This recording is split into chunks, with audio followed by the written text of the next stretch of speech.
Welcome to the Stronger Than Steel podcast with your host, Austin Davidson and John Keir, talking Steelers all the time. Now, here's Austin and John. Hello and welcome back to another edition of the Stronger Than Steel podcast, a brand new year edition of the Stronger Than Steel podcast. It is now January 1st, New Year's Day, 2021. Austin, welcome back to the show. Thanks, man. Glad to be back for a brand new year. A new year and a slightly different intro, just talking a little bit about the new year, and as we leave behind the disaster that was 2020, it did end on a good note for the Pittsburgh Steelers, coming away with an impressive come-from-behind victory, 28-24 against the Indianapolis Colts. The Steelers improved to 12-3 on the season and clinched the AFC North playoffs.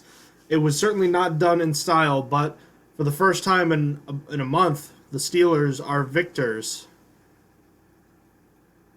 It felt good. It felt good against the playoff team. I can't say I saw it happening. I had the Steelers losing. I'm glad they were able to rally, and certainly for a half, it did not look like the Steelers were going to win this game. But this was a game where it was a tale of two halves, and the Steelers came out way stronger in the second half and were able to secure victory against the playoff, which was nice to see. It really felt, if the Steelers lost this, it really felt like the Steelers were losing out. After going 11-0, which would have been now. But luckily that didn't happen, and now the Cleveland game is meaningless, at least to Pittsburgh. Yeah, so, I mean, the way this game started, it really just felt, I think you would have been hard-pressed to think they wouldn't have lost out after last week, but you look at the way they've played in the first half, at least offensively. They had 7 drives, and 5 of them were 3-and-outs. They had one that only went 28 yards on 7 plays, and then the last drive of the half was only 3 plays. This team just couldn't put anything together, and it was more of the same. And I guess why don't we start there, because that's been the story for most of this 3-game losing streak, and even a little beyond that, was the offense's lackluster opening. Again, 0 points scored in the first quarter for the Steelers for the 5th or 6th consecutive game. At least certainly no touchdowns. Another opening drive, 3-and-out. And again, the only points the Steelers have scored in the first quarter lately has been from a pick 6 from Joe Hayden. I don't know where you want to start with the blame as far as that goes, but there's certainly plenty to go around. Execution issues. When more of your first half are 3-and-outs than anything else, like, that's ridiculous. Like, literally more than half the Steelers drive in the first half were 3-and-outs. First drive, 3 plays, punt. Second drive, 6, not a 3-and-out. Third drive, 3 plays, 3-and-out. Next drive was 3-play touchdown because of a fumble. 3s, on to the next one. 7 plays, not part of it. And to end the half, they had 3 plays. It's like when more than half of your drives are going to 3-and-outs, like, you're not going to do anything. Like, there's nothing you can do, and you're likely giving the other team short field distance because you're not moving the ball at all, and you're just giving them the ball back, and a punter can get it far enough. So I feel like there's a lot of struggle with execution. Yeah, and it's not just one group of players, or it's not just Randy Fichtner. I think you could say that, everyone can be better, and that's certainly true. But what we know is that, based on what the players were saying, is that the plays didn't necessarily change all that much from the first half to the second half. There was that national report that Ben basically took over and started calling plays in the second half. I don't know that I necessarily buy that. I mean, we know when they run hurry up that he's calling the plays, but he's also picking from a group of plays that offensive coordinator Randy Fichtner has prepared for him. So, with that being the case, I mean, how can you look at it and say it's anything other than mostly execution, because they're running the same plays? Yeah. I mean, the Colts came out and said that they didn't run anything different that they had never seen before in the second half. There was nothing like that. So I don't really believe the national report that Ben started calling his own plays and stuff. It was still Randy Fichtner's script, as you said, that was given to Ben. So it was really just about executing. It was really bad at executing, whether it be Ben Roethlisberger, whether it be a drop, whether it be not blocking from the offensive line effectively. It's just been a bunch of stuff that wasn't working a lot together. You know what I'm saying? Yeah, I guess the big thing to say, well, there's two main issues with the way the offense opened up. I'd say number one is Ben Roethlisberger was still barely targeting anywhere down the field with any consistency. I think he had one deep ball for Eric Ebron. I think it was like 11 yards down the field, and he was almost triple covered. So it was just one. He just randomly decided to throw it deep, and it was a bad decision. And besides that, he was just throwing short. And as we already know, the Steelers' run offense has been non-existent, and it was again very bad in this game, but especially so in the first half. Yeah, and so on that play specifically, he made a really bad read because he had Ray McLeod, all the space in the world, out in the flat, ready to just go. Like that there's a lot of problems with this team. Like I said, and like you said, it's not just one position. Ben should have threw that to Ray McLeod to let him make a move. He's fast. Likely the Colts crashed down and stopped him for only a 5-yard gain, but it would have been a 5-yard game rather than throwing it into triple coverage. It was a high success play if you just throw it to Ray McLeod and give yourself a shorter field. And short yardage was a bane for this team to try to overcome. Why don't we start first with they had a really bad 3rd and 1 that they could not convert early in the game, and then when they actually got a turnover on defense, and we'll talk about the defense a bit later. But after T.J. Watt forces a fumble on a strip sack of Phillip Rivers, Mike Hilton picks up the ball, and I wonder if you thought this. He started running to the right, but the official was in his way, so he had to break to his left. If the official wasn't there, I think he scores, and the fact that he didn't really made me concerned because the Steelers took over, 3 yards away from the end zone, I think it was, and it took them till 3rd and goal to finally cross the end zone. Yeah, it's really scary how bad our short yardage play calling is. It's really, really, really just got to add the quarterback sneak. Like, it doesn't have to be this hard. I know that the 1st and 2nd and 3rd and goal were 2 yards out, and then on the third and goal with 1 yard out, like, we ran it, and that's when we got it. But it's still, part of the problem is not being able to do a quarterback sneak in short yardage situations when it can be useful. You've seen quarterback sneaks go for 2 yards. Obviously, that's not ideal. You don't want to use it in a 2-yard situation, but it's just it needs to be brought in. And literally, they only got that touchdown because I believe Kaniko Ture, I believe he got a offside penalty that allowed the ball to get to the 1 yard line. Otherwise, the Steelers weren't getting it. Yeah, so on that 3rd and goal, James Conner basically kind of lunges over the goal line on his own. I mean, the line is getting like no push on these plays, and it's been the same thing with the running game the entire past month and a half, 2 months here, is that they can't get a push, and the running backs aren't talented enough to create yards on their own. Really, the only guy I feel that can do that is James Conner, and he's missed time due to COVID. He's been banged up a bit. I mean, Benny Snell, he can push a pile, but if they're not getting any push in front of him, he can't do anything. Anthony McFarland's barely been given opportunities. And Jalen Samuels, we already know what he is, and that's not much. I mean, I guess what I'd say is Nyheim Hines is what the Steelers were hoping Jalen Samuels would have been, because Hines and Samuels were college teammates. Really, I had no idea about that. But yeah, Hines is definitely the better one, and it's exactly what they wanted to be. They wanted him to be that pass-catching back that can come in and catch every once in a while. But for a guy that was a tight end in college, which is loose, very Samuels loose, isn't really very much. loose definition. Yeah. He was really, if you want to be generous, you'd call him a jack of all trades, but really he's more like a 5 of all trades. Yeah. But that's what I'm saying. That's what I'm thinking. Like, he doesn't do anything really great. He does everything okay-ish. Need I remind us all that a week ago he had a pass blocking grade of 5 by PFF.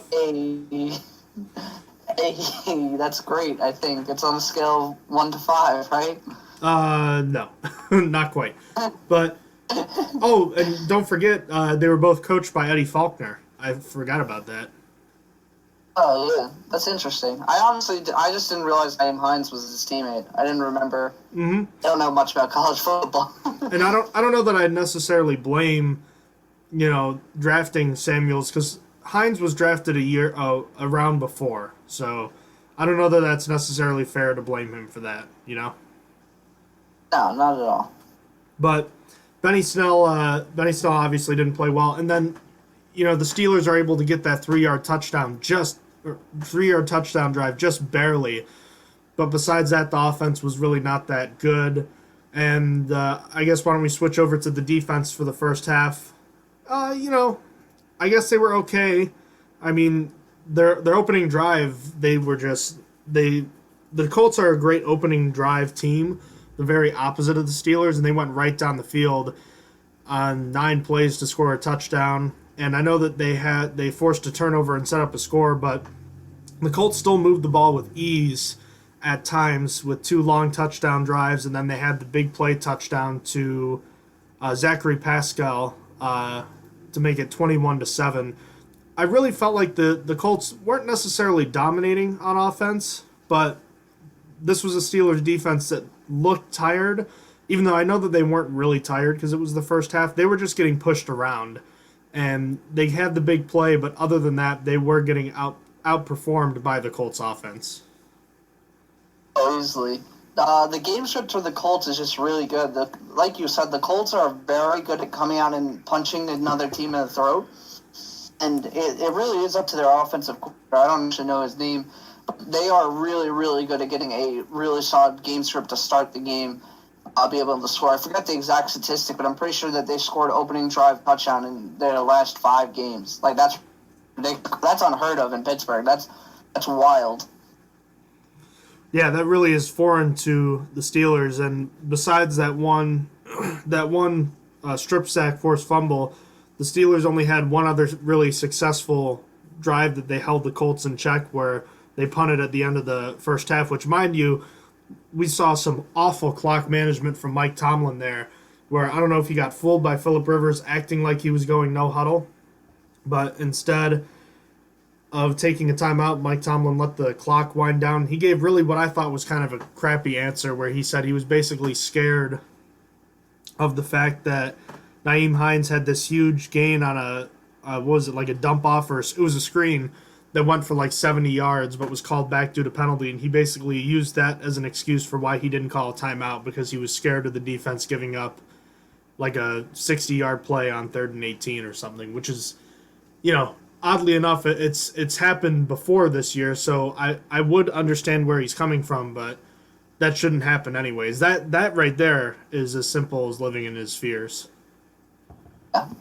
We just talked about it not too long ago, is that that is my worst. I hate that Tomlinism, that we don't live in our fears, because they absolutely do. And like you said, this is exactly that. There is no reason for that not to try and take a timeout. They finished their drive at their own 15. Like, if they punt, you can get that back at like Pittsburgh's 40, maybe even closer, and McLeod can return it with maybe 15 seconds, 20 seconds left, or if you call a timeout, a lot more. It's just like, it was bad clock management. I don't like that answer either. Just affirm that. I mean, it's a simple question. Would you rather have, 2 timeouts or 1 timeout and 50 seconds left, or no timeouts and like 20 seconds? Because that's basically what happened. And I think it's also worth noting that it might have been partially due to game situation and that they needed yards, but the Steelers' most productive drive at that point of the game, besides their 3-yard touchdown drive, was that final drive where they threw down the field twice at the end of the half there.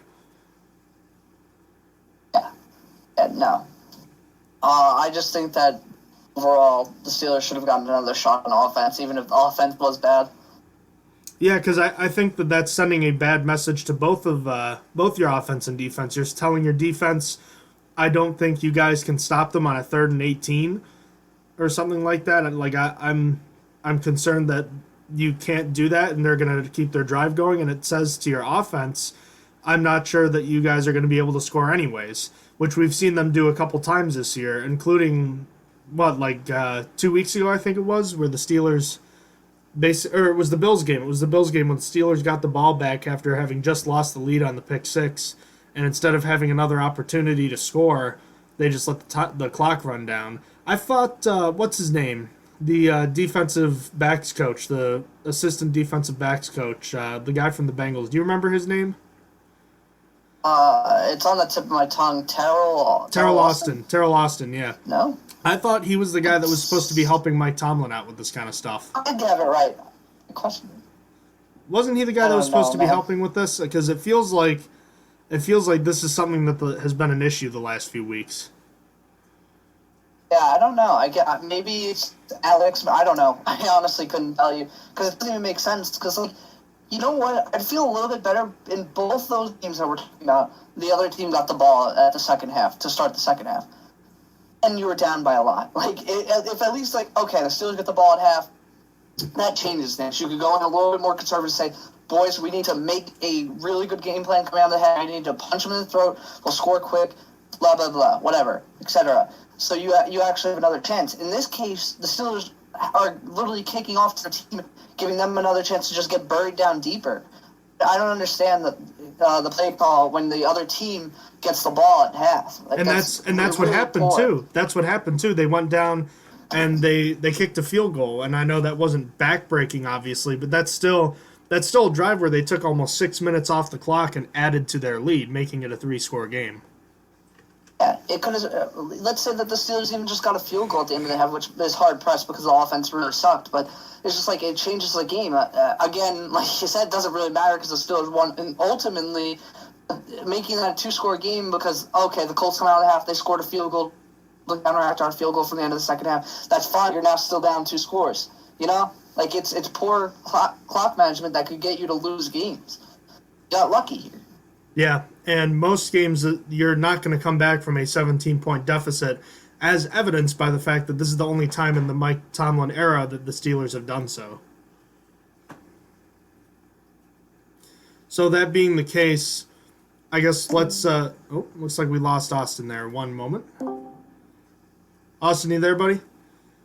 Sorry, I had to disconnect because my microphone, I accidentally touched it, and when I touch it, it makes me go mute. Sorry about that, but I'm back. You're good. All right, so sitting there at halftime at, what was the score at this point? It was 21-7. The Colts go down, and they kick a field goal to start the second half.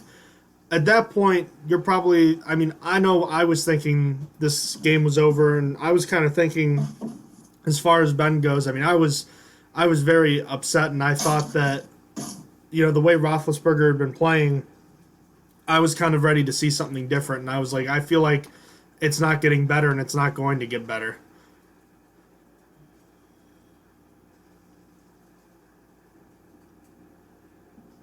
You still there, Yeah, bud? there was definitely some human despair from the offensive side because of how bad they were playing.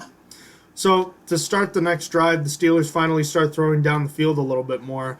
They get a nice long drive that ends up totaling 78 yards. There was actually a big throw from Ben Roethlisberger to Chase Claypool. Let me get the exact yardage on that there. A 34-yard pass on a deep post to Chase Claypool. One of the best balls I've seen Ben throw all year. Yeah, which is kind of crazy because because of how bad he's been playing, that he had a great throw coming out of the half after miserable 2 quarters before that. Miserable, really, 6 quarters before that, but whatever.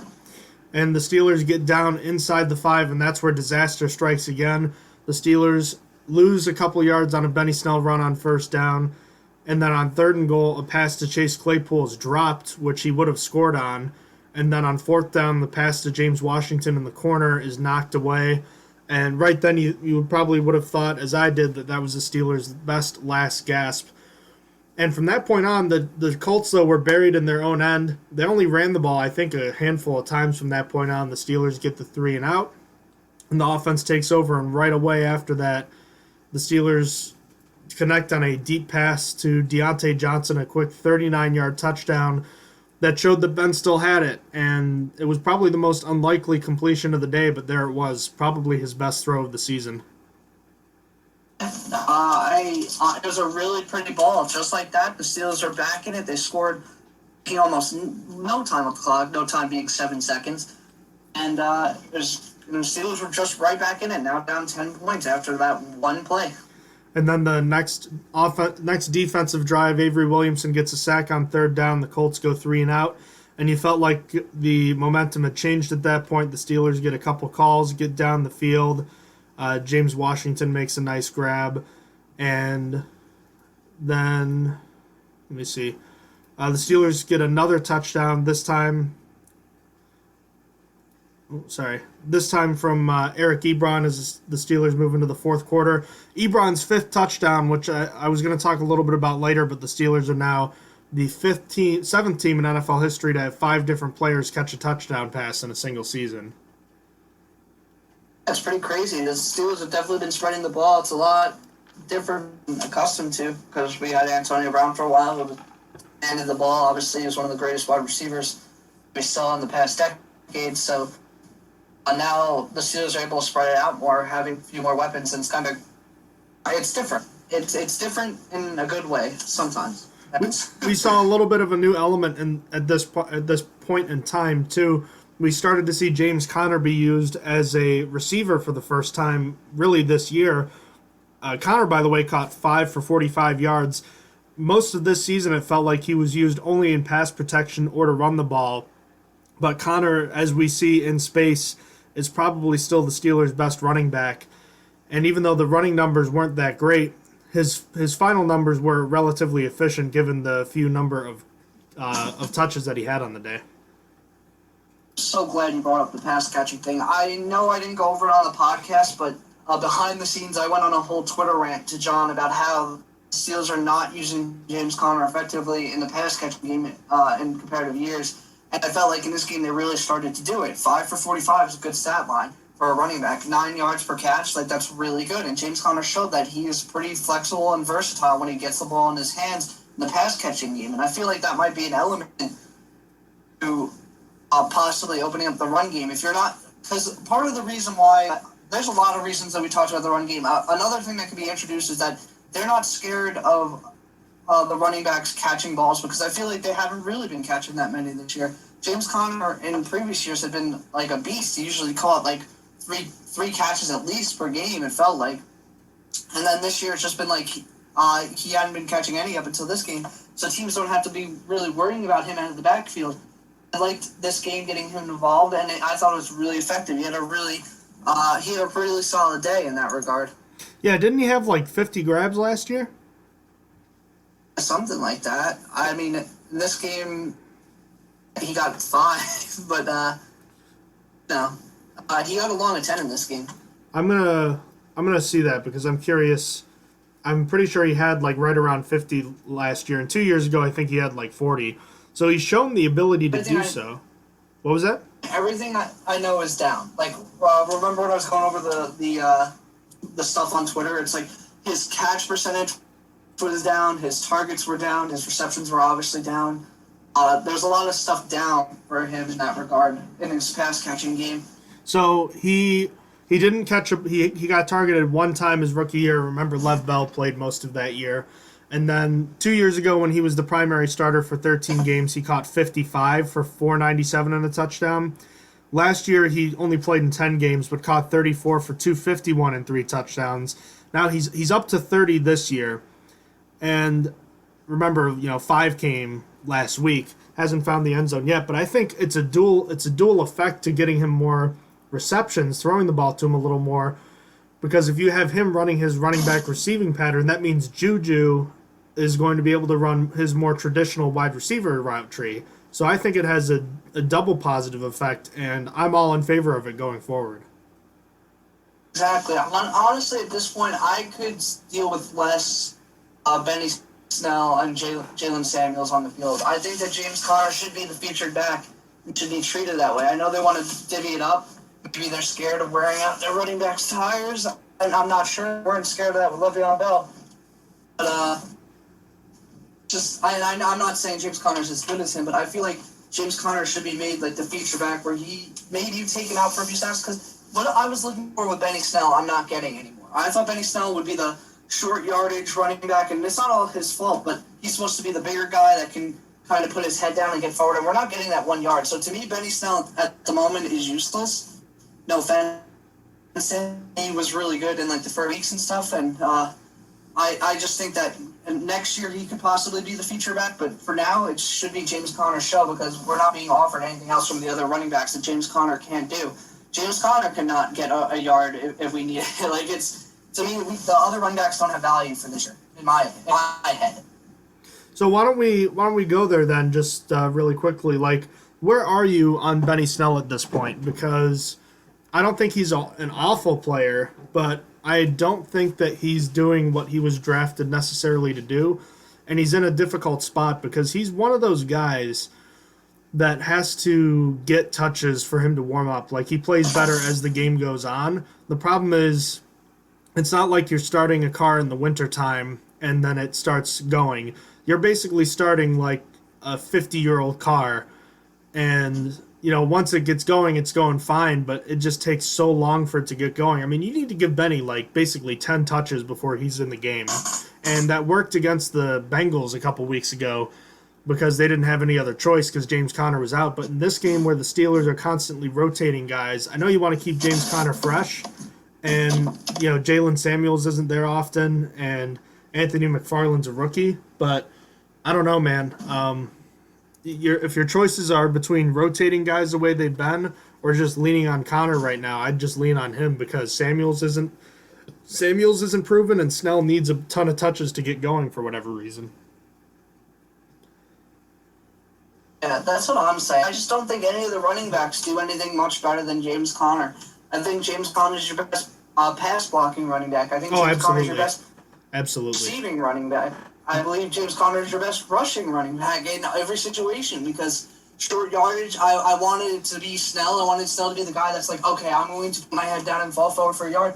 But that's not happening this year, and that's not making up on Snell. I think Snell could be the future back next year, but like you said, he's not the type of running back that could just come in on like one play and be great.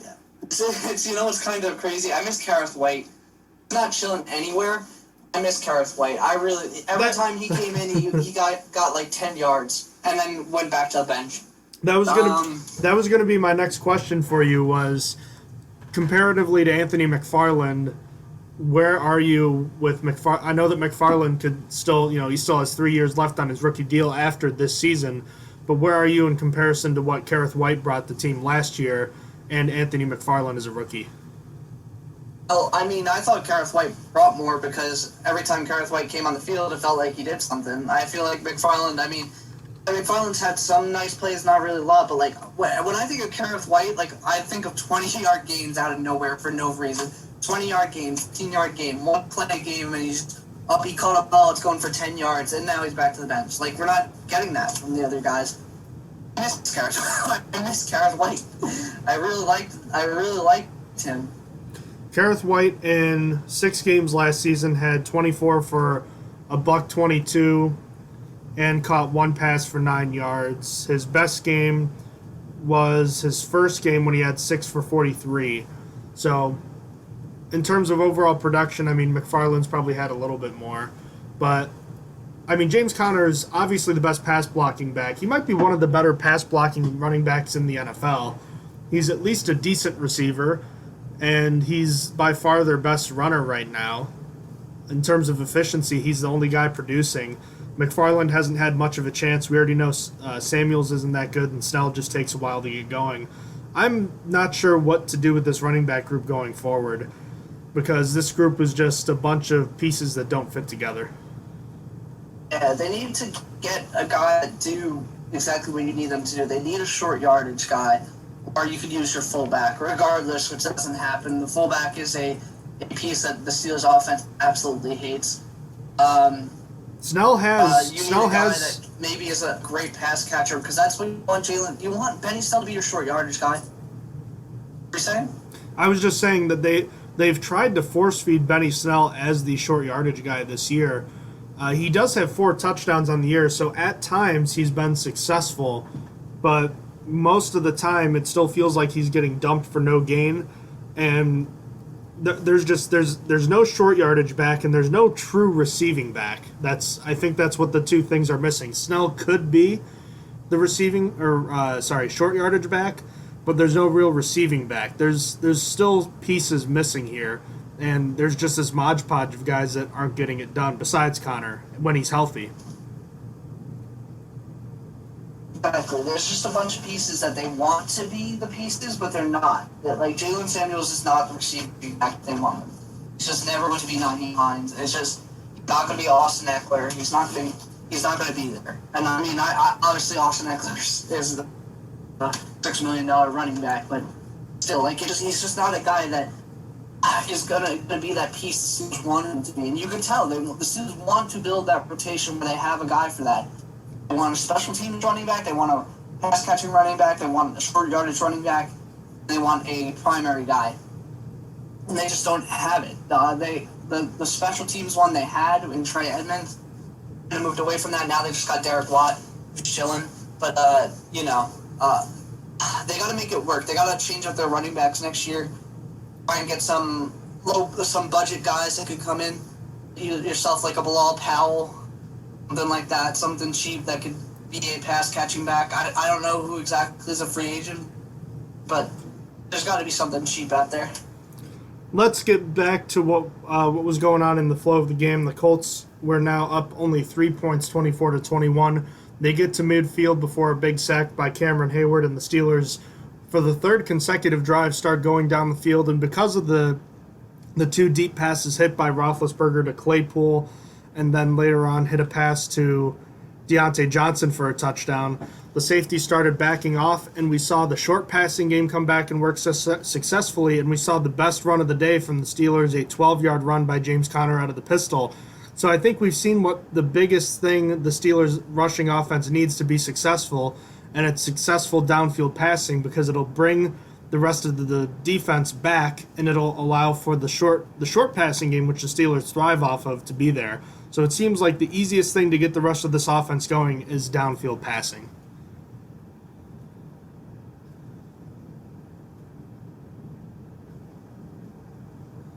Austin, you there, buddy? Yeah, sorry, my Discord's super laggy for whatever reason, but what's it called? The downfield passing definitely helps the run game. It backs the safeties up, as you said, and you really saw it fix so much, just being able to pass downfield. Biden Roethlisberger was throwing more than 10 yards down the field in the second half. It was allowing things to open up. It really was, and it wasn't just the running game, like you said. The short passing game was starting to get open again. A big reason why it hasn't been successful anymore is because teams have not been scared of the Steelers throwing deep whatsoever. It's like there's not much you have to cover if you're a defender against the Steelers offense in the past 4 games. But the Steelers were able to break that, get the Colts to actually have to play deep because Ben was starting to throw deep and actually complete balls. And then it just all started to work from there, and it allowed the Steelers to come back and win this game. I'm trying to get Ben's statistics from this game.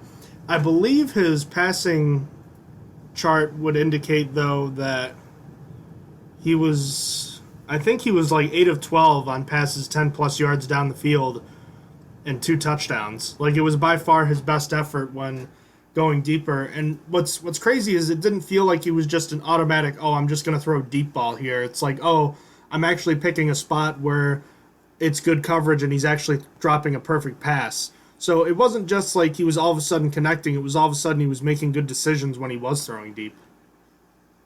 Yeah. No, there was a lot of good things that you saw come out of this. There was good decisions. It wasn't just receivers making great plays on the ball. He was making good reads, like you said. One thing I want to address, because I just remembered it, because I was looking at the end of the third quarter, where, it was the beginning of the fourth, where Ben Roethlisberger threw deep ball to Deontay Johnson and then got a pass interference call. After this win, the amount of people blaming the refs for the Steelers winning is ridiculous. The Steelers literally, every win they get, it feels like it's like, this is the help of the refs. This is the least. I admitted it after the Ravens game, I'm pretty sure. The Ravens game was, we wouldn't have won that if it wasn't for the refs. This was not the case. Literally, Watt was being held. Watt gets held every play, basically, in every game. That's an exaggeration, but like literally, not by Tony much. Romo at one point said, "Oh look, there's T.J. Watt being held on this play by Chaz Green." It's just like, yeah, this is happening. This is realistic, and then everyone's moaning that, oh no, the Steelers get all the calls. Like, no, if we got all the calls, we get a holding call on Watt every single play or every other play, really. Yeah, that's why I wasn't really. That's why I wasn't really hearing that kind of argument. I don't like to hear that kind of argument anyways. I've always been a believer in you have to play through the calls anyways. There's there's calls you can complain about, and that's fine. But at the end of the day, no one's going to care about that. You got to go out there and get it done. And at the end of the day, the Colts blew a 24-7 lead. I say it too. You got to beat everything. If you're not good enough if you have to blame you losing on the refs, your team wasn't good enough. That's how it is. And like I said, I did admit for the Ravens, the Steelers got helped by the refs. But again, it's just a matter of if you aren't able to play against everything that comes at you, you're not a good enough team. That's how it is. You've got to be able to beat. Yeah, exactly. Like you've got to be like it goes back to that Chargers game from 2 years ago. Yeah, we had a lot of reasons to be upset with the horrible non-false start penalty called, and there were several other bad calls in that game. But at the end of the day, the Steelers blew, what was it, a 23-7 lead in that game? So, something like that. It's the Steelers' fault. They weren't good enough. Yeah, exactly. Like it's not like it's not something worth mentioning, but at the end of the day, the team has to play better. So that's always been my view on it, and that is again the case in this one. But this last drive, this last touchdown drive, was, I thought, maybe the best drive of the season from an execution standpoint. I think basically I need to double check this play-by-play sheet here. 1, 2, 3, 5, 6, 7. Okay. 8 of the 10 plays on that drive were deemed successful, and there was also a pass interference on that drive. So the Steelers their successful play percentage on that final touchdown drive was all over the place, and it had the longest run of the day. And there was a brilliant quick flare route by James Conner on a reception there after a nice screen pass from Roethlisberger to James Conner on a 3rd and 5 there, where Conner just took the quick flare, and it was a perfect pass, and it set up a first down. And then we saw maybe Ben's best throw of the day, if not one of his best. You saw what looked like the Big Ben of old, where he holds the safety, and then delivers a perfect strike to Juju in the end zone. The ball getting there just before the safety, and he hangs on. And just like that, the Steelers have the lead for the first time all game. Yeah, it was an expert drive, great play calling, I thought, from Randy Fichtner. They did it primarily by throwing versus 2 run, and I believe the 3rd run and a 12-yard run, the longest of the day. I thought overall just did really great.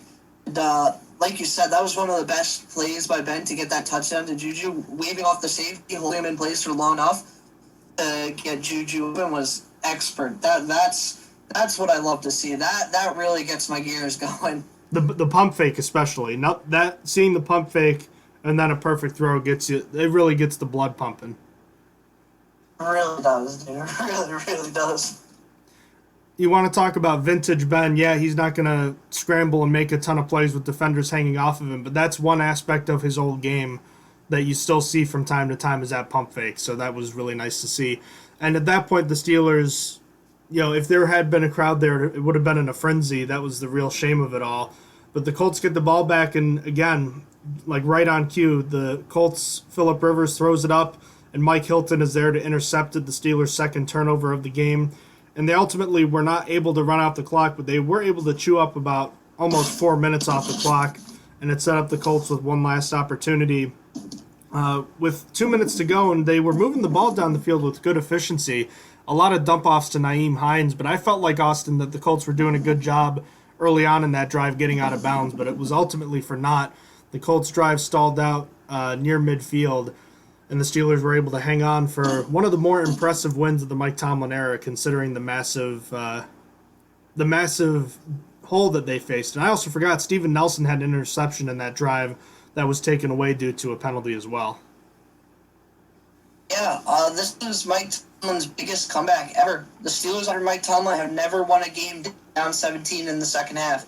This is the biggest comeback ever. And granted, that might be more of a more pointing to the Steelers not really being on that often, but it was a really great win under Mike Tomlin's Steelers to come back from 17 points, which is what happened. Yeah, so all in all, I think the biggest thing you have to look at is the turnaround of the quarterbacks. A couple of PFF stats that I wanted to throw in. Big time throws and turnover worthy plays. Big time throws are, throws that are deemed clutch or, difficult plays for a quarterback to make. Why you pay them the big bucks, hence big time throws. Turnover worthy plays are exactly what they are. They're plays that get accounted for plays that a quarterback could be charged with an interception. The defender just dropped the ball or something like that. It's basically, is the quarterback being charged with a turnover-worthy play? Phillip Rivers in the game had 2 big-time throws and 5 turnover-worthy plays, while Ben Roethlisberger had 3 big-time throws and 0 turnover-worthy plays. For whatever it's worth, PFF said that the second half of Ben Roethlisberger is by far the best that we've seen all season, and the way he played throwing the ball down the field, I think it was too. Yeah. I mean, it really felt like the offense was back for half of the game. It really felt like the best we've seen this year. So the biggest thing about Ben... A pretty difficult defense, if I may add. Yeah, a top 10 defense basically by default. I think that they're really better than that. They've got a really great front, and they've got names all over the place. They may not be the flashiest defense, but in terms of just straight up their 11 versus your 11, they're one of the better ones in the NFL. Certainly top 10, maybe top 5. Easily. So let's talk a little bit more about Ben real quick here. How did everything change, in your opinion, and is it sustainable? I just think that the Steelers were going back to targeting the deep ball. He was making better reads, and he was able to get the ball downfield, which in the past couple of games I feel like it's not been able to happen. Is it sustainable? I hope so, but I'm not sure. It's going to be to me, it seems like it. I don't know what the problem was about other 4 games or 5 games. But it looks like the Steelers can just throw it down the field when he's just making the right reads. I don't know if maybe he's getting a little bit of yips in the past couple games. He wasn't trusting himself. You mentioned a confidence issue, I think, last episode. Maybe it was that. I'm not sure. We see he still has the arm that touched Deontay Johnson, the 39-yard one play.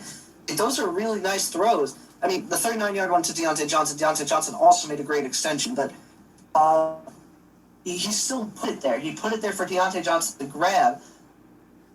I don't want to say that it can be sustained. It's just going to be up to Ben. As if I don't know if it was a cheer or what. As long as he can keep targeting downfield accurately, like he did in this game in the second half, the Steelers should be all right. Yeah, that's the thing, is that pass from, it counts as 39 yards, but from where he let it go to where it dropped, that was 50 yards. Like, you aren't going to see quarterbacks throw it, more than 10 yards further than that anyways. Exactly. It was a really nice throw. It was put right where John could get it. So, that being the case... Oh, absolutely. One thing that Ben for sure does is trust Deontay Johnson. And I guess let's talk a little bit about everything that was being said for why Ben has struggled lately. Is it confidence? Is it the elbow? Is it the knee? Is it just unwillingness to throw deep? And unless if he was getting a shot of something, which I believe we would have heard of by now, I don't believe it. I don't think it has anything to do with his elbow, and if it was his knee, I think his knee is fine now, which means the last couple of weeks he just wasn't playing well. I think it has more to do with confidence and just not throwing deep for whatever reason. Or when he was throwing deep, it was almost like kind of like you roll the dice before you make your decision. It's like, oh, I'm going to go deep on this play, and he just did it anyways. It was like he had predetermined when he was going to throw it deep. That's more so what I think it was, more than anything to do with injury, at least at this point. I'm not saying he wasn't banged up before, but if he was, he hasn't been for at least a couple weeks. Yeah. I think it's more about predetermining where he wanted to throw, and rather than making his reads properly and decide where was the place to throw. He was more focused on what he do before the play. And who else has been, not accused, but people have suggested that he's done this is Derek Carr. And now that he's throwing it deep more like naturally, he's having one of his best seasons of his career. So I think that there is a correlation there, to be sure. And on top of that, when we're talking about is this sustainable, I think probably the most likely answer is somewhat. I think the best answer is that it's going to be somewhere in between what we saw 2 weeks ago and what we saw last week. So I think if you see Ben hitting, about 50% of those passes, I don't know that it's enough, but it's definitely going to give the Steelers a chance. Now, what I will say is, and I guess that's the other thing we need to talk about, is the Steelers are going to have to play 4 playoff games in order to win a Super Bowl. If this is the way that they're going to have to play in order to win, can they win 4 games like this? I think the answer is yes, but will it is a lot different of a question to answer. I don't think if it has to be a tale of two halves, I don't think they can do it. No. I think they have to be more consistent throughout the game. They have to have some of the offense they had in the second half, in the first half a little bit, because they're not going to be coming down a 17-point deficit from a team like the Chiefs, like a team like the Ravens, like a team like the Bills. That's way tougher to me. No disrespect to the Colts, but it's just it's going to be the Colts didn't have the scariest offense in the world to me. A team with a much better offense like the Chiefs, you're not going to be able to stop the Chiefs as much as you did the Colts. You're not going to be able to stop the Bills as much as you stop the Colts. It's going to be tougher. You need to have a more consistent game, in my opinion, if you're going to win 4 of them. It's also worth mentioning that the Colts ran the ball with running backs, I think 2 or 3 times after they remember they punted after the Steelers were stopped on fourth and goal at the 1. They only ran the ball with running backs 3 times after that. So they didn't exactly. You could blame a lot on the Colts for this too, as is often the case when a team blows a lead. It's a lot of, did this team blow it or did this team make the comeback? The right answer is always it's a little bit of both. Yeah. Yep. And I think the other thing to look at is that when it comes to the Colts, that's one of the teams the Steelers could play next week after the Week 17 finale. If you're down 24-7 to them again, I think it's a lot less likely that you're going to be able to do it again, because they're not going to want to let that happen a second time. Yeah. Playing the Colts is tough, because it's likely not to happen, because I think there's only literally one scenario where the Colts can get the 5th seed. But regardless, there is still a small chance for it. Well, here's the way to put it. If there was chalk, i.e. if there were no starters resting and the team with the better record won, the Colts would be the team that would come to Pittsburgh. Now that's, obviously there's a lot of starters likely to rest in Pittsburgh and Buffalo. In other places there's other lopsided matchups. But if the team with the better record won all these games, the Colts would come to Pittsburgh. So it's not out of the question that it could happen. Now, that being said, the tale of two halves thing, the Steelers actually rode to Super Bowl 45. They had a tale of two halves games in each of their first 2 playoff games, but ultimately were unable to win the Super Bowl. And I think to my larger point, I wanted to talk about the Steelers' ground game. This team is probably going to go as far as Ben Roethlisberger can carry them, which is unlikely to be a Super Bowl just given how bad this team's running game has been. But just where do they need to get to for it to make life easier for the Steelers offense? Because we saw they only ran, I think they only ran 3 times in the second, or they ran 5 times in the second half, but 3 of them were successful, including the 12-yard gain from James Conner. Where does this running game have to be for this team to make a run? It's not going to happen. I've given up on it, but we've said the same thing over again. I don't care about the yards. I want the successful run rate in short yardage situations. I think that's all you need, but I don't know if the Steelers could do it. Number-wise, I think if we're not doing the successful run rate, I think above 50 yards is all you need, because we're basically relying on Ben Roethlisberger going forward. Anything above 50 yards is good enough from the run game, to be honest. It's not good enough, but it's good enough for the run game we have.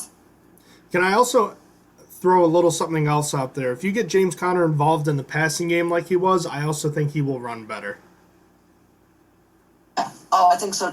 It makes teams a little bit more worried.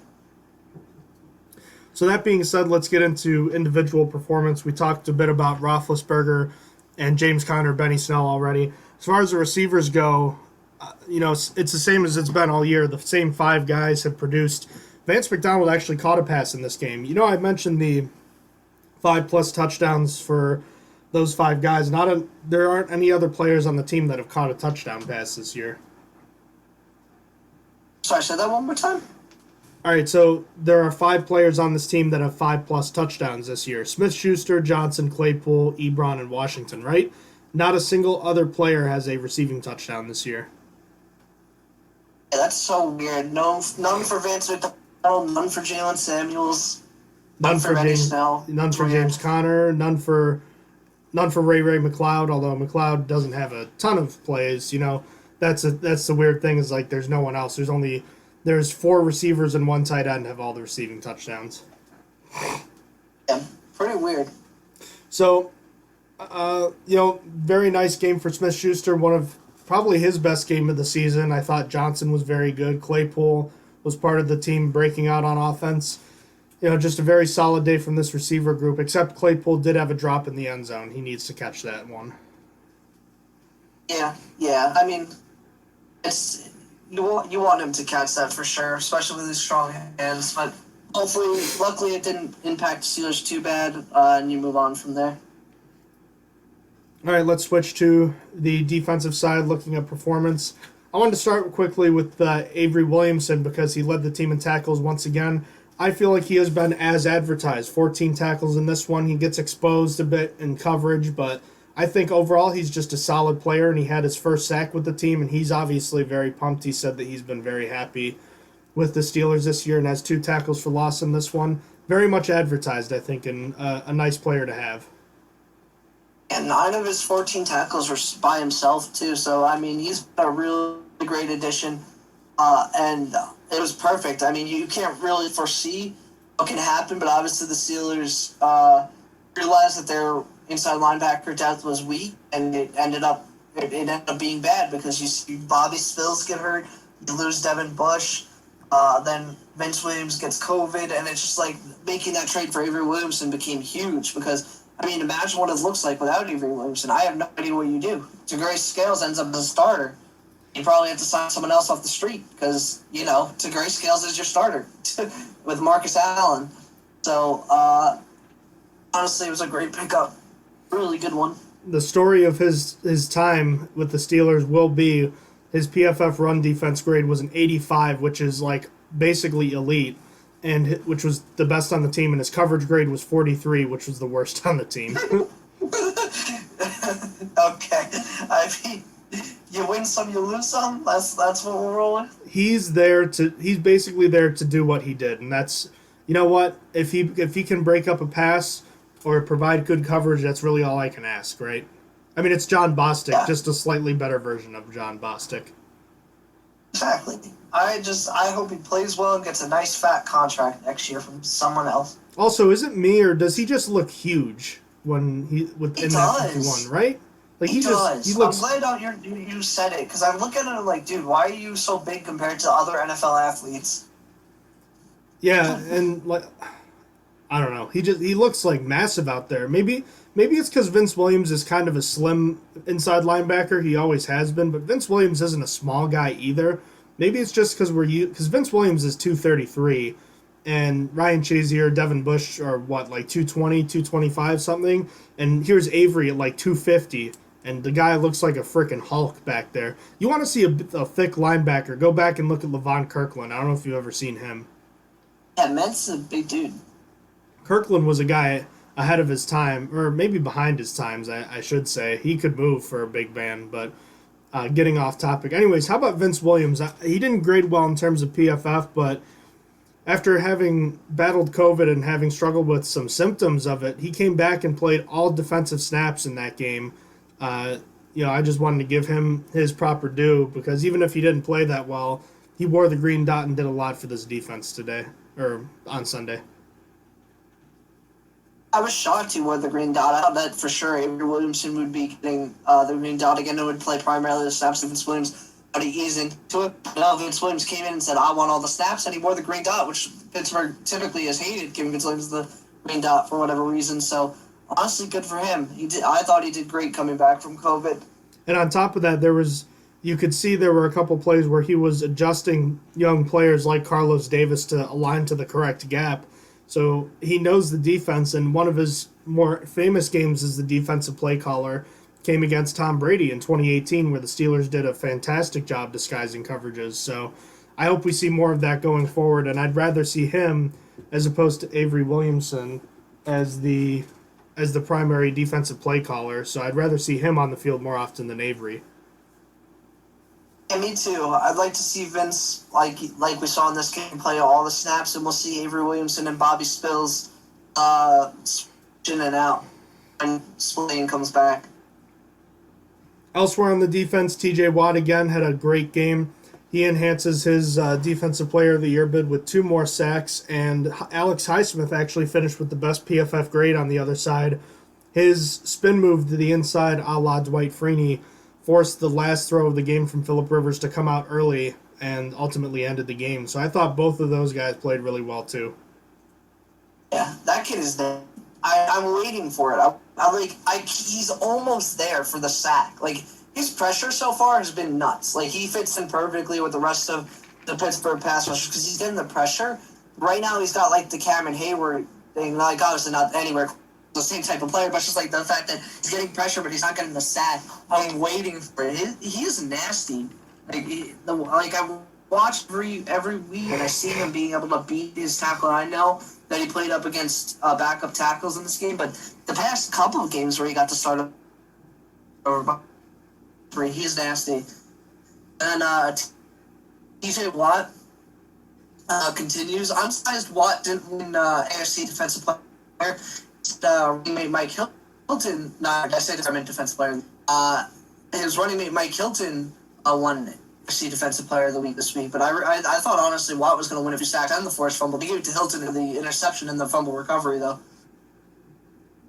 Yeah, so I wanted to talk a little bit about Highsmith first off.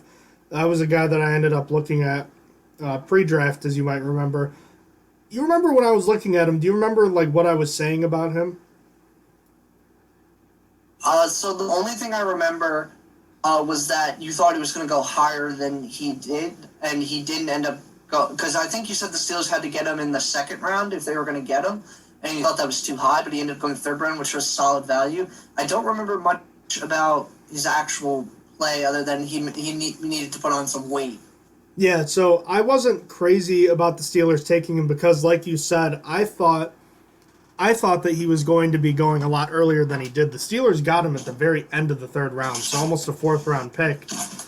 And I thought he had higher end ability as a potential rotational rusher. And I just thought he was going to need time because he was going to have a big jump from Charlotte to the NFL. What I did not anticipate was him developing this quickly. I mean, he's been insane. He's further along now than Bud Dupree was in year 3, and that's kind of crazy to say. Easily. Like, he is Easily, he's got tools. He's got moves. Like, he's got chop. He's got a ghost spin. Like, he's got some tools in his arsenal. Like, already that's like we just see from a rookie that's going up against NFL level tackles. He's exciting, man. You can get excited about. You get to start feeling excited about him going forward. It's kind of scary jumping into a world without Bud Dupree on the other side, but I mean, there's some hope with this kid. Yeah, and what's crazy is that we've heard from a lot of famous pass rushers that you really only need 2 moves and like a counter off of each of those moves. So like 4 moves in total. And he has tools in his tool belt, like you said. Like, he has an arsenal. It's just a matter of perfecting them now. And if he's a gym rat like T.J. Watt is and he works on his technique, he could be an elite pass rusher too. Like, it's just crazy to think. I thought that I thought when the Steelers were drafting a guy, I was thinking, okay, they need a guy that could step in soon and maybe not be great, but someone that could at least be solid. I thought that Highsmith was going to be like a rotational guy for a couple of years, and then he'd develop later on, but he is way ahead of where I thought he was going to be. And it's even more impressive considering he played 3-4 base defensive end up until his last season at Charlotte. Like, that's the thing that was crazy to me, is that I thought that his process was going to be elongated because of that. And here we are now, almost a year in, and he's been a fantastic pass rusher so far. So really great stuff that we've seen from him so far, and it gives you think that he can produce a lot more going forward. And then another solid game from the defensive line. And like you said, Mike Hilton won AFC Defensive Player of the Week, which, how much more can you say about that guy other than he's been awesome? He's going to get paid. That man's going somewhere and it's going to be a slot corner that's paid. He's basically a budget Jamal Adams. Like, Jamal, except, honestly, I'm saying this with my chat. Mike Hilton's better in coverage than Jamal Adams is. Well, I'll say that. Not the pass rusher that Jamal Adams is, because Jamal Adams is, for some reason, the nastiest pass rusher from a safety position I've ever seen. Or defensive back, I should say, if I'm comparing to Mike Hilton. Hilton's going to get paid because he offers a very unique skill set coming from the cornerback position. Yeah, I wonder if he's going to be the first in a new line of like nickelbackers who are basically like, you know how everyone's going hybrid. He'll be like the new breed of like nickel linebacker cornerback. I wonder if he's going to be the new breed of that because I've never seen anyone like that before that plays the run and blitzes like he does from a slot cornerback position. That'd be sick.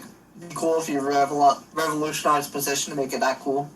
I don't know if you'll see it right away, but I think that teams see a player like that and they really like what he could do. And again, AFC Defensive Player of the Week, well done. Anyone else you wanted to highlight? I know that Minkah Fitzpatrick had a really nice game in terms of PFF grading. We saw a little bit of James Pierre actually played a little bit in this game, I believe. No, he just had a tackle. It was a special teams tackle. I take that back. Cassius Marsh, that's the one last guy I wanted to mention. He played. I was going to go there. You called it before I did. Yeah, he missed a couple tackles, so I know that dinged him. But I thought he was there. He made a couple nice plays. He looks like he could beef up, but we know that he's really just an undersized guy at this point. Yeah, honestly, who he was, I had to text John, who I noticed to Gray Scales, and I was like, who's 49? I was like, I didn't even know, but he was pretty good on special teams on his 2 tackles, so I'll give it to him. I hope that he can bulk up a little bit, but he was there a few times. I think he just needs to wrap up. I don't know if you go with him over Adaney going forward, but I'm interested to see how he gets utilized going forward. Yeah, for sure. It'll be interesting to see what they do with him. Any closing thoughts on this game? You want to talk special teams for a second? Yeah, sure. We can talk about special teams. Steelers did give up a long punt return. Wright. Job. Oh yeah, Matthew Wright. Yeah, again, perfect on the day. Ray McLeod and Deontay Johnson. They had an interesting two returners in the back, which I thought was kind of interesting. I've always liked that. I know why teams don't do it because you lose one blocker by doing that, but I've always liked that. One of my favorite plays of all time was a play where the St. Louis Rams at the time, I don't know if you remember Stedman Bailey and Tavon Austin. You know the play I'm talking about? Is it where they lay down, where one of them lay down or something? No. So Tavon Austin was the main punt returner, and one of the gunner defenders on the right side was Stedman Bailey. Fun fact about those two, they went to West Virginia together and they graduated together. Like, they went to the NFL together to the same NFL team. So that's kind of cool. What? But Tavon Austin was the more well-known guy. I'm sure you remember him. Oh, I remember both. Stedman Bailey shot something. There's something with a gun with Stedman Bailey. He got shot and then it ended his NFL career, sadly. But he did survive. But in any case, Austin was the main returner. He was like going to the left side and like acted like he was going to catch it and like did like a fair catch thing and then fell down as he was drawing everyone towards him to make it look like the punt was getting there. And on the right side, meanwhile, Stedman Bailey had left his man with like 2 other guys and fielded the punt like over his head and then ran back basically untouched the rest of the way. It was one of the best plays I've ever seen from special teams. And it was just ran perfectly by 2 guys that had played together for years. But anyways, getting off that tangent, that's why I love the dual returners thing. And I think it helps if you have an up back like that to help basically signal, oh, you should fair catch it, oh, you should receive it. But that was actually a play where Deontay Johnson got dinged up. There were some scary plays where you thought guys like TJ Watt and Deontay Johnson got hurt, but they were only dinged up. Yeah, definitely. But back to the what's it called? Back to the dual returners. I really like the idea of the dual returners, especially with the new premise of being flagged for like double team blocks. I don't think the blockers are as important anymore. I think you could see more two returner sets, and that's just something I want to mention because of the penalties you could get for double teaming a block on special teams. I thought that was only for kickoffs. Maybe it is only for kickoff. I thought it was kickoffs and punt returns. Jordan Berry had a good game. Jordan Berry's been playing really good. He's actually really, really solid. I'm waiting for the cataclysmic collapse like we saw last year that ended up getting him cut. This is actually about where he was last year. His average per punt is basically the same as it was at this point last year. He had 4 touchbacks last year, has 3 right now. So far, he's doing really well. I think he's having, statistically, one of his best seasons with the Steelers. Although, that being said, we're still waiting for that, cataclysmic collapse. But he's kind of running out of time. He could play at most 5 more games. Yeah, I mean, I'm hoping that cataclysmic event doesn't happen. So I hope that he has a complete year this year for the half year he got with the Steelers. I wonder if he's playing pissed off just because he got cut. You know, if he didn't have that rough 3-game stretch to end last season, are we talking about Jordan Berry? Maybe not necessarily for the Pro Bowl, but as one of the top 10 punters in the game? Because that's really what he's played at for, 23 of the last 26 games.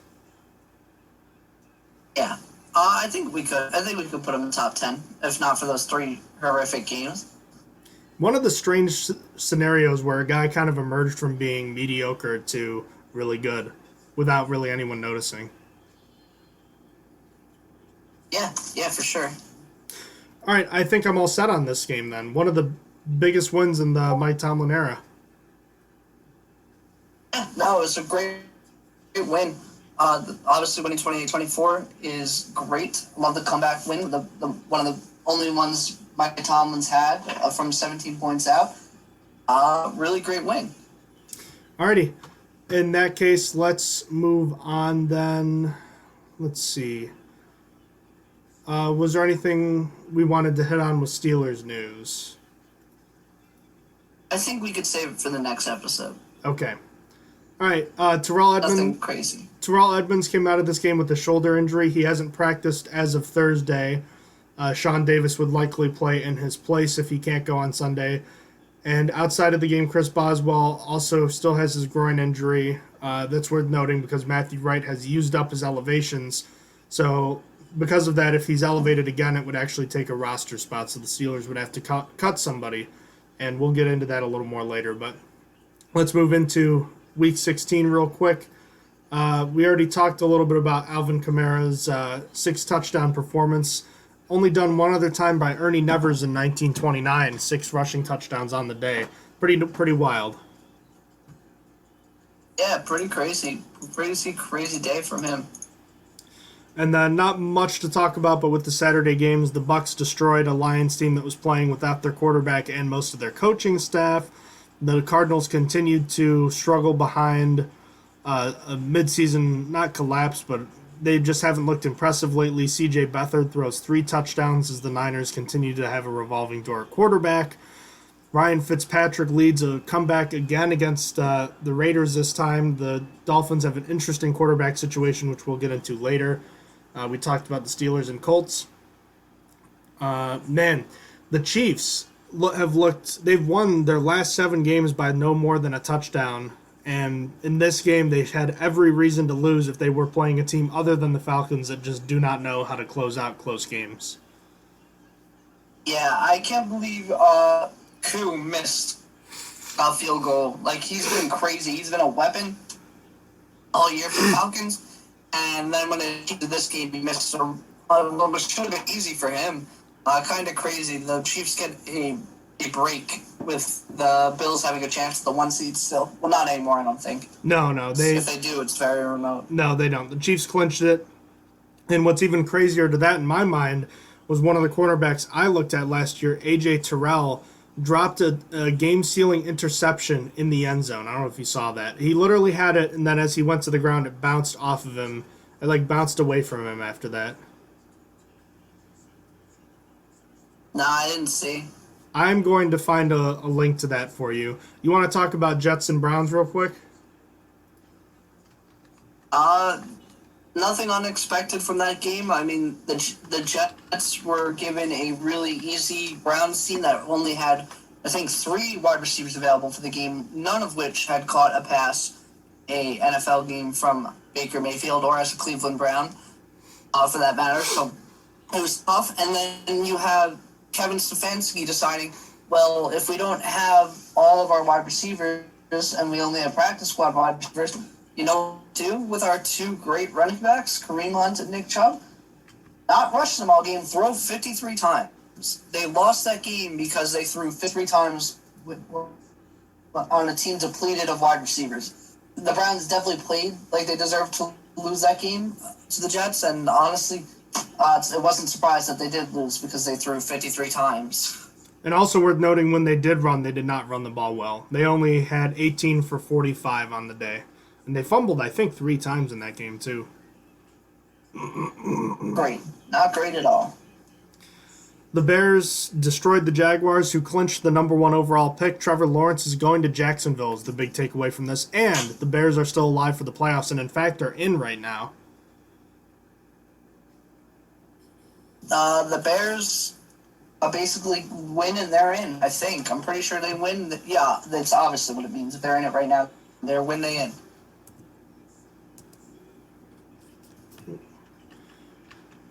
Let's see. The Ravens beat the Giants. They take care of business. They've been really good. The Giants could still win the NFC East at 6-10 if they win on Sunday.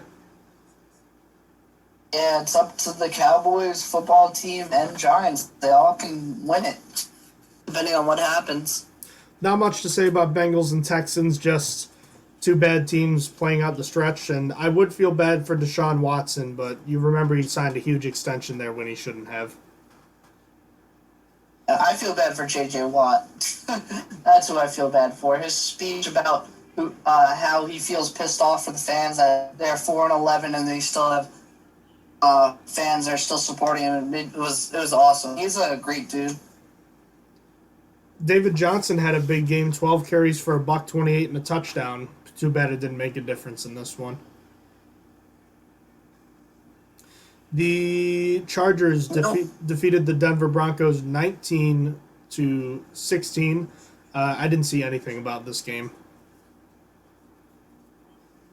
Me neither. I literally watched none of it. All I heard is that Justin Herbert continues to look like the guy, while Drew Lock continues to not look like the guy. Let's see. Okay, Panthers and Washington football team. The Panthers eked out a 20-13 victory. I heard there was a controversial call in this game. Dwayne Haskins got benched for Taylor Heineke, and Haskins got released, which we will talk about in our next podcast.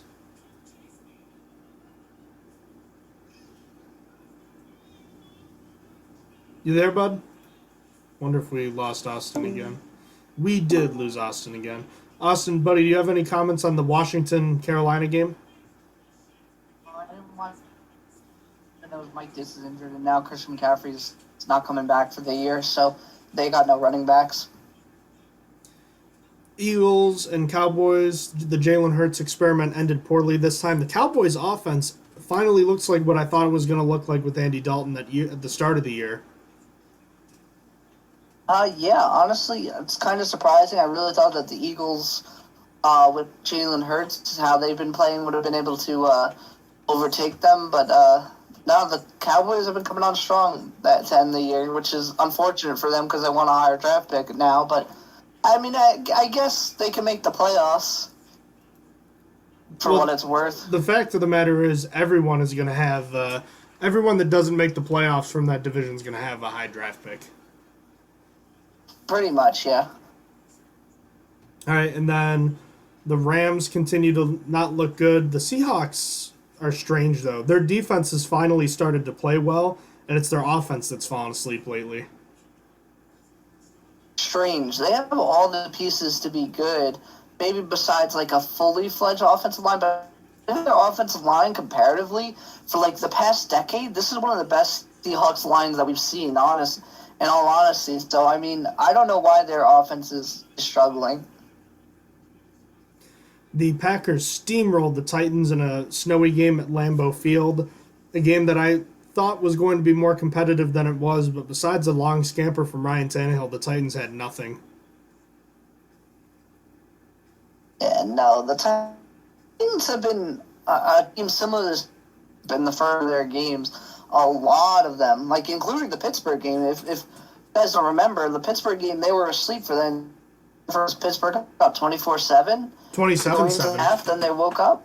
They were up 27-7 at Something one point. like that. Yeah. Regardless, yes. Well, it's happened against Green Bay, and who else did they Cleveland. do it to? I think Cleveland? they were down to someone else, and they came back and won. Cleveland. Cleveland, too. Yeah, Cleveland, they were literally dormant, and then they came in the second half and actually made it somewhat of a game. Not really, but, yeah, I think the Titans are a weird team. Every AFC team you could poke holes in, really. I mean, the Browns don't have a great, downfield drop back passing game right now. Their defense, besides their line, is not good. The Steelers have looked bad for the better part of a month. The Bills have probably been the best team in the AFC the last month and a half plus, but they had an inconsistent stretch in the middle of the season. The Chiefs have only won by a touchdown or less in their last 7 games. The Titans have no defense. The Colts seem hard-pressed to win with Phillip Rivers at times. I mean, there's holes everywhere. Basically what I'm saying is it's anyone's game. It's a toss-up, man. Until Tennessee Titans had played, T.J. Watt had more sacks than the entire Titans team up until they played Green Bay. The Titans now have 15 sacks on the year as a team, so they have more than Watt now, but before they played, they didn't.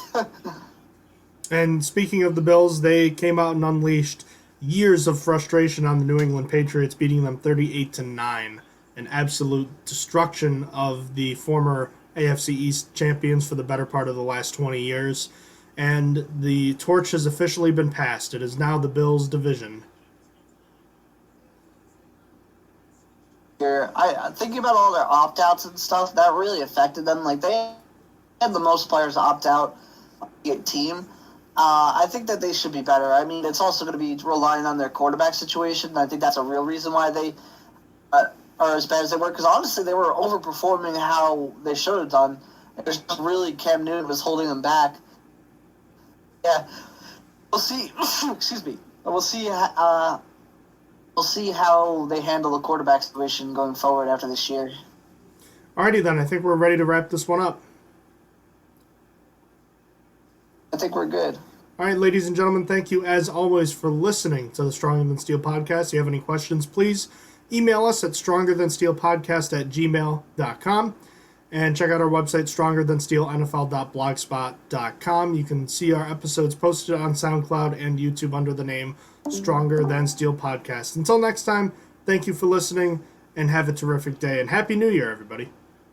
Happy New Year. You have been listening to Stronger Than Steel podcast. Thank you for joining us today, and don't forget to check out our website listed in the description below.